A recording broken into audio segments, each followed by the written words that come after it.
What's up, guys? It's Nehemiah, and today you're going to learn how to accelerate to great. I'm super pumped up about today's podcast. I have a very special friend of mine here with me today by the name of Laz. This man is amazing. I had the opportunity to meet him a few months ago in Miami. He was speaking, him and his partner, and so happened that this guy actually is from Philadelphia. So we actually became friends. We hang out, and this dude's just an incredible marketer. He's amazing. I cannot wait for you guys to hear his story and hear some of the strategies that got him to where he is. So without further ado, super excited to have you on the podcast today, my brother. How you feeling? Thank you, Neo. Yeah, it's a pleasure to be here. It's actually my first podcast, so even better. Very happy for that. And, yes. And I guess we're just gonna talk about value, see what we can provide, and hopefully enlighten some people about some topics, and I don't know, have some fun too. Absolutely, can't wait to have it. So, man, tell me a little bit about the transition. Tell me a little bit about your backstory. You could spend a couple minutes doing so, but you finished college and then you decided to start a business. But before you got there, tell me a little bit. I know because you told me about your parents was like, you have to go to school. Yeah. Tell me a little bit about that journey. Yeah. So I was born in Cuba, and my parents they immigrated to the U.S. when I was 2 years old.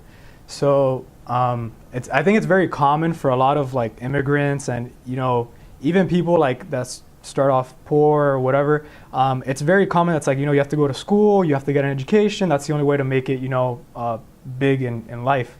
It's like very specific set of standards. Yep. And I thought like growing up, elementary, middle school, high school, everything, I had like the best grades. Yep. I always tried to like do everything right in school. I tried, everything was like perfect obedience, Yep. Just because that's what I thought was success. That's what I thought. That's the meaning that I, envisioned of success. Right. So I go to college and I'm studying mechanical engineering. Right. And I'll never forget this moment. And I think it's funny too, because you were talking about it today early on your live. And I think this was the moment where I literally went from being, going the engineering route to switching completely to like something else. So I think, and I don't know, maybe, other people have the same opinion as this, but, I, for one, I've always like, my mother is like the biggest thing to me, I love my mom. Same. And this and that. And like for me to like disappoint her in any way would be like the death of me, Right. So I remember like, I was in college. I think I was like a sophomore at the time. And I started doing this e-com thing on the side, which is another funny story. But I guess we can talk about that. But I remember telling my mom, I was like, Mom, I think, and at the time I wasn't really like making money or anything. I was just kind of messing with it. Yeah. But I liked like, the freedom that I had. I liked being able to, just do things on my own terms, not having a boss and all that stuff. And I remember telling my mom, it's like, Mom, I don't think I want to be an engineer. I think I want to do this e-commerce thing. I think I want to like work for myself, this and that. And I'm telling you, that was like, if you can talk about, not having a plan B and like burning your bridges and all this stuff, like that would have been it right there. Because when I told that to my mom, she was like, are you crazy? Right. You have to like go to school. You have to graduate. She wanted me to get my master's. She wanted me to do so many things. And I was like, yeah, Mom, like I understand you. I like 100%. But that's not what I'm passionate about. Like I don't feel like I'd be fulfilling like what I want to do if I don't do, like e-commerce or like some business venture. Like, to be honest, I wasn't exactly sure that I wanted to do like e-commerce, but I knew I wanted to be like my own boss. Right. I was like, like I like the whole entrepreneur thing. I don't want to work for someone else. I don't want, I don't want my paycheck to rely on someone else. Right. I want to like be the boss of my own things. Right. And then, it was a struggle for some time. And, I just made it, that's where me and my business partner, we really went hard at work there, just trying to figure out like things to make it work. We both had savings that we had accumulated just from taking like jobs over the summer or whatever. And we basically threw all those savings at like running ads to our e-commerce stores. Right. And, it was, we ran out of money. Right. We went broke. I didn't want to ask my mom for money because, you know, I had already burned that bridge. She's like, you should go back. You should go to school. Yeah, and I was still going to school. I was still getting out. My plan was always to, finish my degree no matter what, just because I was like,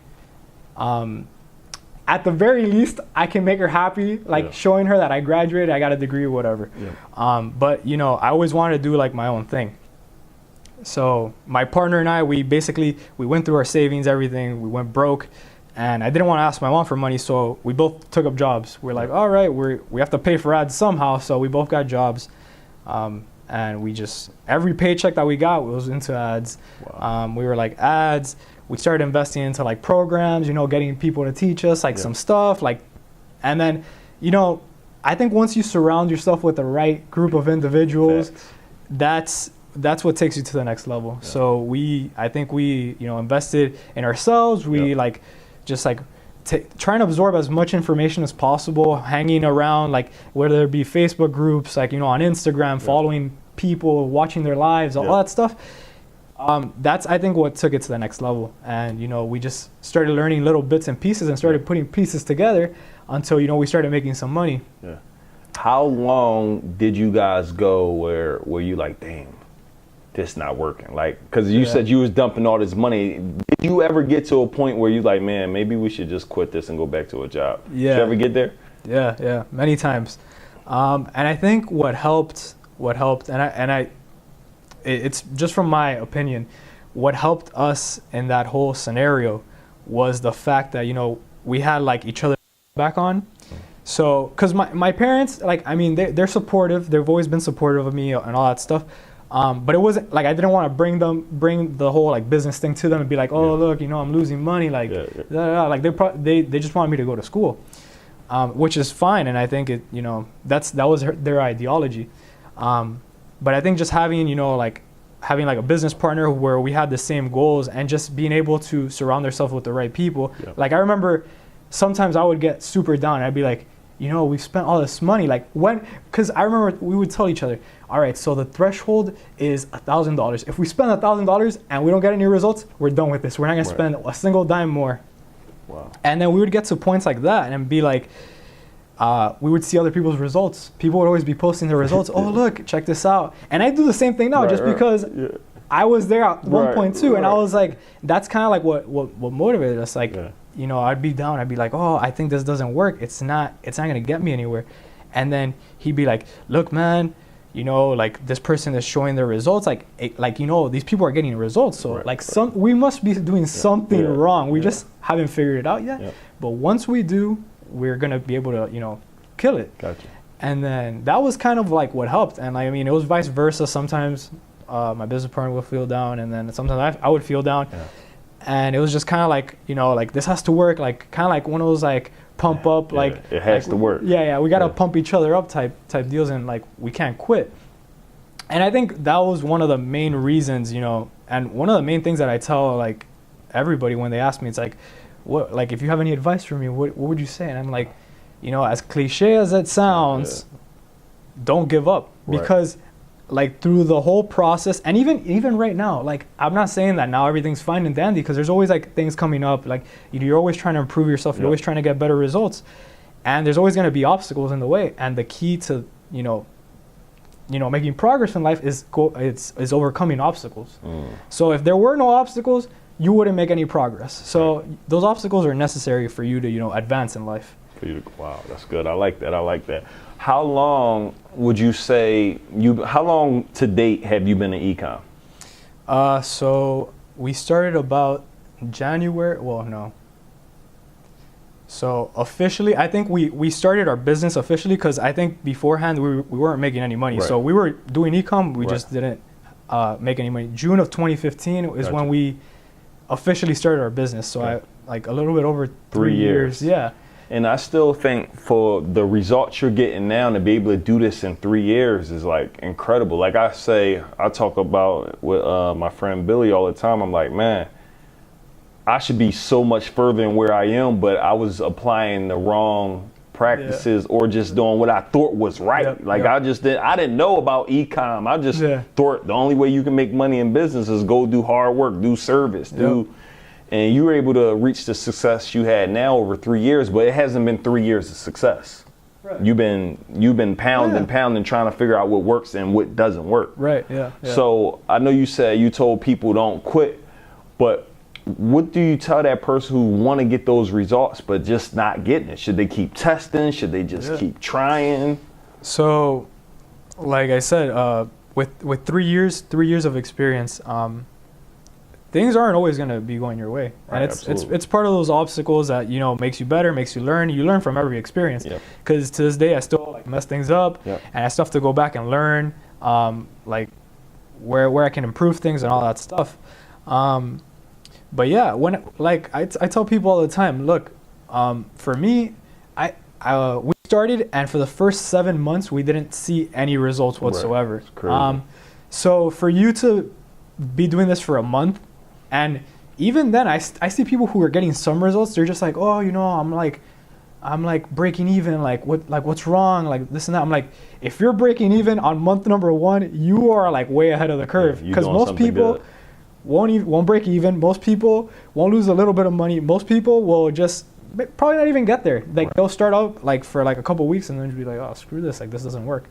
But it's in the process of just like keep on going. Just keep on doing. Keep at it. Yeah, keep at it, and like that's how you get like to where you need, where you hopefully you never get to where you like need to be, but you get closer. Right. So for you, I mean, I look at you like I look at you as you're successful to me, and nowadays, you know, what we sell success, you gotta have a Lambo, like you gotta be looking like you stunting. And when I say you like a regular, you and Rich like just chill, let me just eat good and have fun. So it's still possible for you to build a brand without showing that, you know, showing the Lambos, right? Yeah. So. And what do you tell that person? Because some people like, I want to build my brand, but I don't necessarily want to do the Lambos and all. If you want to go get a Lambo, you could get one, but you don't. You don't want one. At this moment. And that I think at the end of the day, it comes down to, you know, to your type of person. If you want to be the flashy person who has a Lambo and shows off their, you know, the mansion and all this stuff, like you can do that. But you know, like.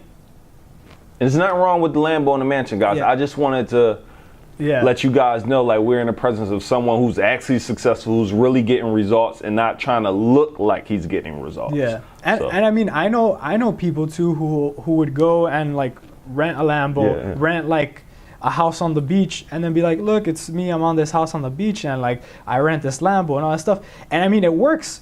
Because I've done stuff like that too, where I've like, oh, let me like rent this Lambo because I know some people are gonna be interested, and then they'll come in and listen to my message. Right.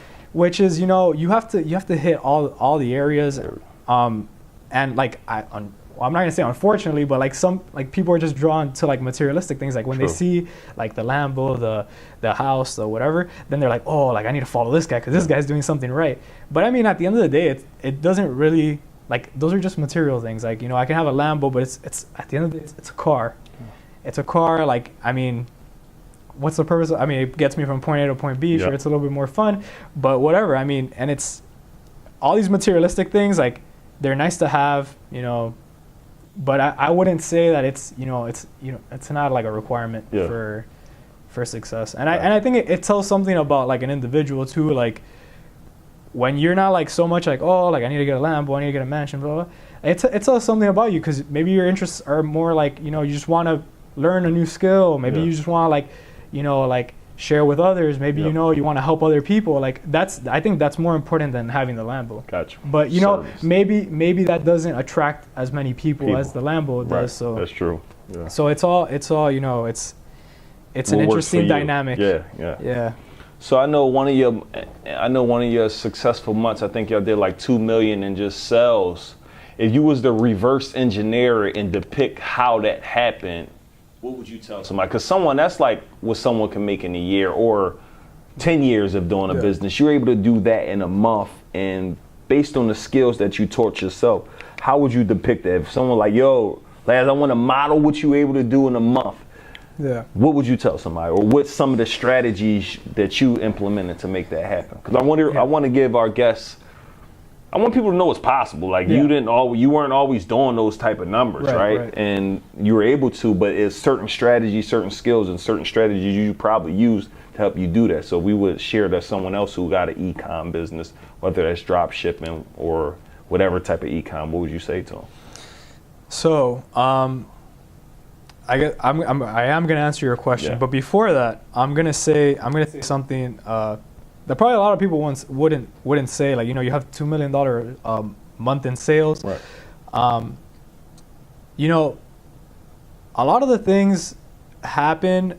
You know, things can happen, and if you're not prepared for these things, a lot of stuff can come back to bite you in the ass. Right. And I say that because that month, though we did do a lot of sales, everything was possible, we did a lot of good stuff. That month I was going crazy. Right. I was not ready for that at all, just because of the sheer number of things. Like we were used to doing like 200K sales a month, even 500K a month. But when we got to 2 million, it was like, you know, like now that's a whole nother world. It was crazy. Like we didn't have systems in place to take care of stuff. So it you know, like if you're trying to like go up the ladder, I guess just for progress, it's good, but make sure you're implementing systems, and that's like after that, that's like the main focus. I'm trying to put systems in place so that, you know, if that ever happens again, I'm not gonna be losing my mind. No, I was about to say, what's some necessary systems needed to manage stuff, something of that nature? VAs, you need software. You need VAs. Because at the time it was just like me, my business partner, and like 3 other people, and it was just too much. So you need VAs. You need to have fulfillment centers. You need to be ready for that type of stuff. So now, like I like whenever I'm gonna, you know, I'm thinking of like scaling my business up or anything like that, I'm making sure that I have all the systems in place before I do anything crazy, and then I'm like losing my mind for a month. With that being said, going back to your question about what was like the main factors, and I think in e-com, it's really important that you know your product. Your product is the main thing. If your product isn't good, you're not gonna make any money on e-com. So you have to make sure that you're selling a good product that people want to buy. That's the number one thing. If your product sucks, and I mean, there's many ways of finding products that are doing well. There's a bunch of tools online. There's and people have their own research methods as well. But you just have to find the right product. That's just number one. So the number one key to a successful e-com business is identifying not a perfect product, but the right product, trending product. Yeah. Gotcha. Yeah, and a lot of like every e-com, every person that does e-com has their own strategies for finding products, and it's just something you have to develop over time. Unless you like are being mentored by someone. First step to finding the right product. What would you say if you're a beginner? I just got an e-com. Other than get your course, number one. But if you were to say, hey man, Laz, I'm trying to get in it, man. I don't got money for the course. Just show me where should I go find a product. So the best advice would be to don't try to reverse engineer anything. Just figure out what's selling. If you figure out what's selling, like if someone else is having success selling something, chances are you can sell the same thing. Google Trends. It varies by platform, by advertising platform, and like it could get more complicated depending on where you're trying to advertise these products. But if you find products that people are selling, you can sell the same product. Wow. Ideally. And then there's like other tricks too. You have to make sure your website's optimized for people to. When they say optimize, explain, because everybody got a different meaning for optimize. Tell me what optimize is in your terms. So basically having everything on a landing page that will induce the customer, make the customer feel more at ease to put in their credit card information, buy something from you. A lot of the times I can tell you things that people sometimes will show me and I'll be like, that's not good. Like a lot of times people will get like review apps, right?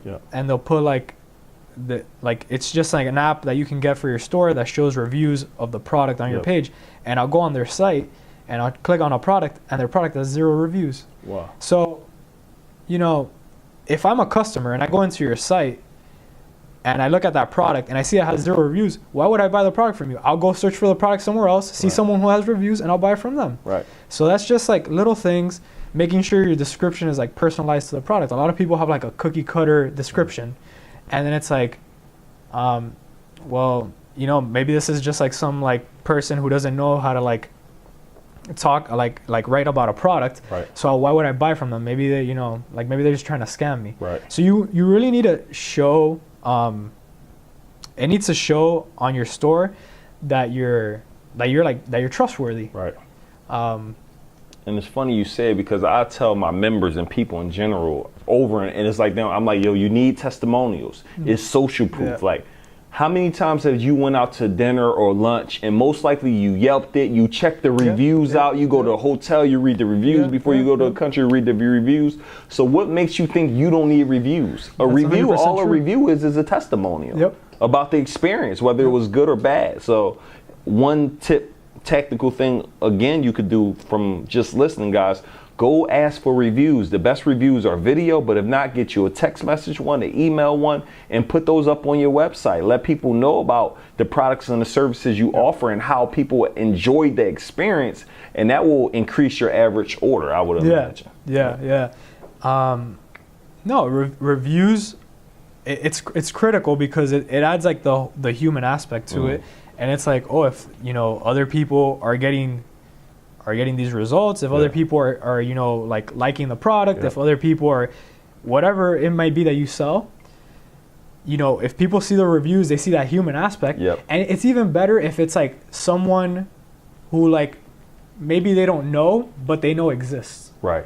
So you could you imagine like if your friend wrote a review on something and then you were interested in the same product and you saw your friend's review, you'd be like, oh, I'm definitely gonna get it. I'm gonna get it because I trust my friend. Absolutely. And if he was writing a review for this, I think it'd be a good product. Yep. So that's important. It's a major key. Yeah, that's major key. And another one that I got was from Ecom Joshua. He said on his Amazon listings, he put a toll-free number just saying, hey, if you got any questions, or give me a call. He said that instantly crushes his competition because most of them not telling you to call. He said, and people never call, but at least they get to see, they get the option if they wanted to. So I thought that was another huge key for people to really implement. So support in general, whether it be email, phone number, anything, you want to make that accessible to the customer because, you know, it just gives them a higher level of, you know, of peace. They're like, oh, I can trust this. If anything goes wrong, I have a number to call. I have someone to email. If anything goes wrong, I feel at ease. You know, it's just, it makes them trust you more. So anything you can do, that's optimization. Any of those things that you can add, it's game changing. Now break me down. We was in DC. He said, Rich was like, Laz, we got to do this in the morning. We got to just scale. When you say scale, again, it means a lot of different things to different people. What is the process when you say scale? Like, is that I go press a button on Facebook, dump a lot of money in scale? Like, tell me, what is the process before I scale? Like, I'm in here, hey, I want to scale, Laz. This is working for me. What is the process to identifying if your product or what you're doing is worth being scaled? So it really depends. So when we say that we're gonna scale, basically we mean that we're gonna throw more money at advertisements. We're gonna increase our budget. We're gonna do all this stuff. Now with scaling itself, there's different methods of doing that, and like with each platform, Google, Facebook, wherever else you might want to advertise, there is different methods of scaling so that, you know, you can increase your profits, but at the same time you don't like totally like kill your ROI. So I mean, you want to maintain your same like level of profit margins throughout. Like hopefully you don't want to say you're spending $20 now and you're making back $50, $60 in profits. You don't want to scale to $100 and then just make like $20 more. You want to make sure that it's, you know, something that's scalable. So there's different techniques in scaling. And again, everybody has like their own like little nuances and stuff like that. And people scale differently. based on their budget, based on, we were talking about testing. Yep. When you're testing products, people test products different ways. Yeah. Some people, put up a bunch of ad sets at like $1 a piece, and then some people put like a couple ad sets at like $20. Yeah. So, it really depends what you're comfortable with. And on the person. And on the person, like, to be honest, it's like whatever gives you results. So like if I know something's giving me results, I'm like, oh, I'm going to use this method. Yep. But it's not necessarily the right or the wrong method. It's just what works for you. Gotcha. If you only could use one or the other tomorrow, Google ads or Facebook ads, if they said, Laz, you only could do one. And we were talking about this earlier too. Yeah.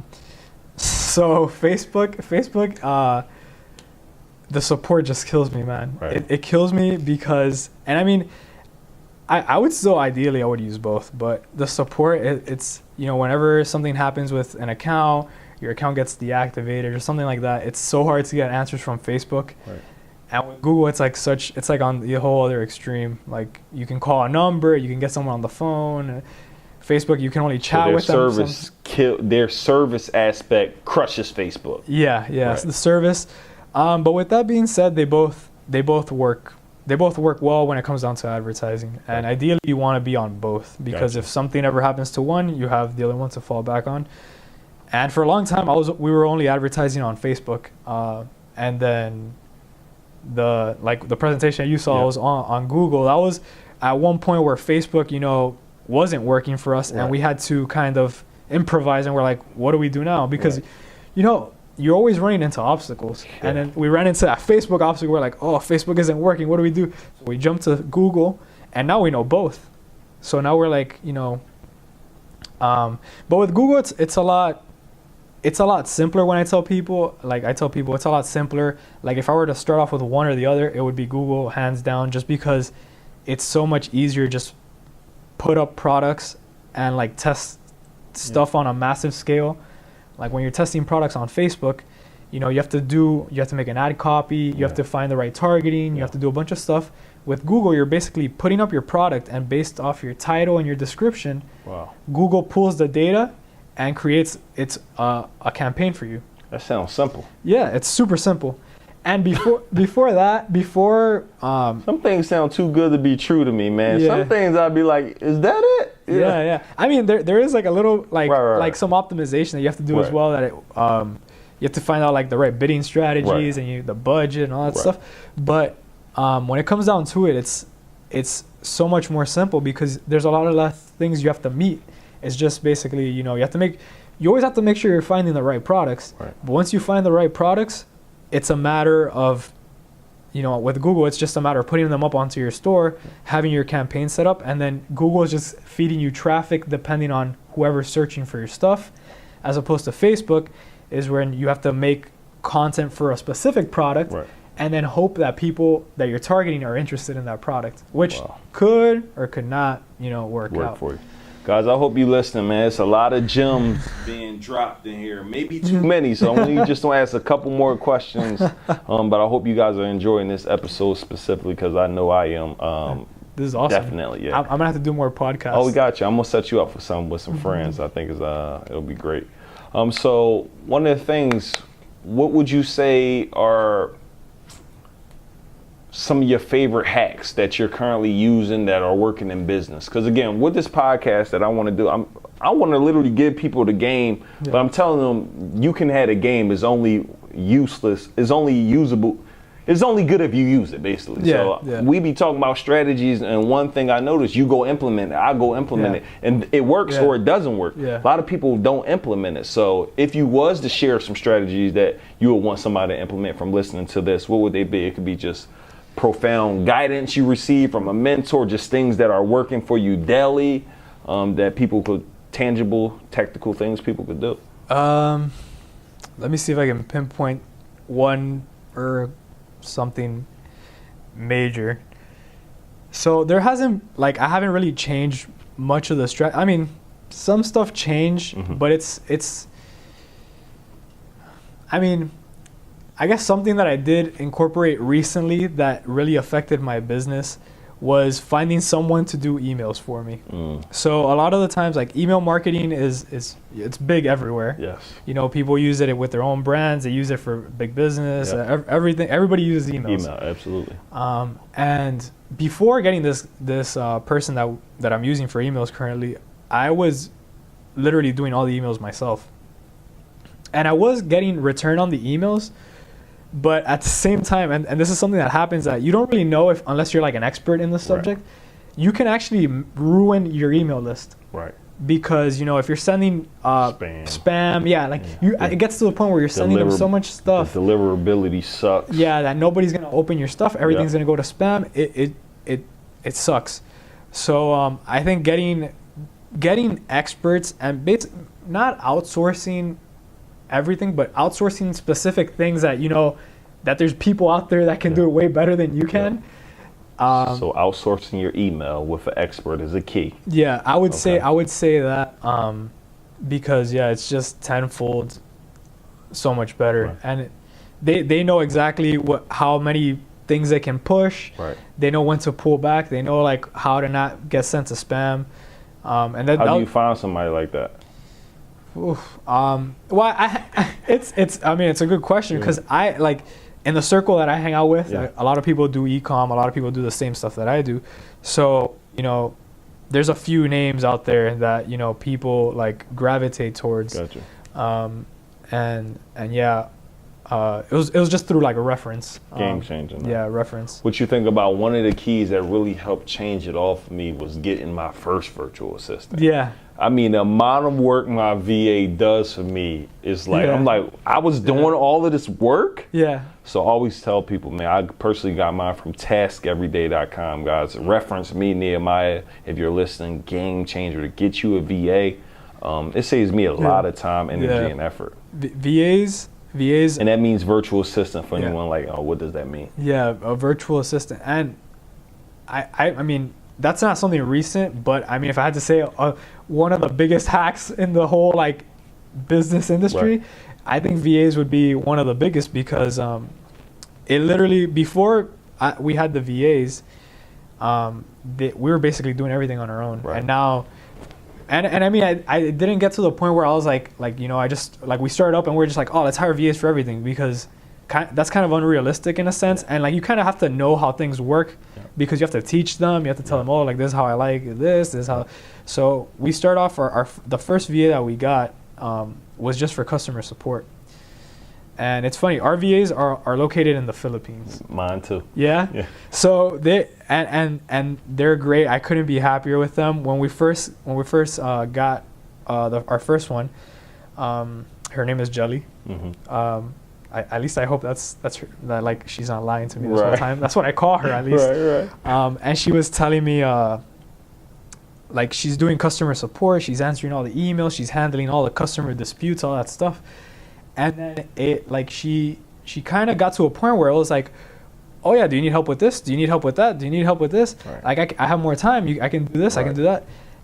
And it just got to the point, she even like introduced us to her husband. She's like, oh, you guys need help with product research? Yeah. My husband can do that. Wow. So we brought him on as well.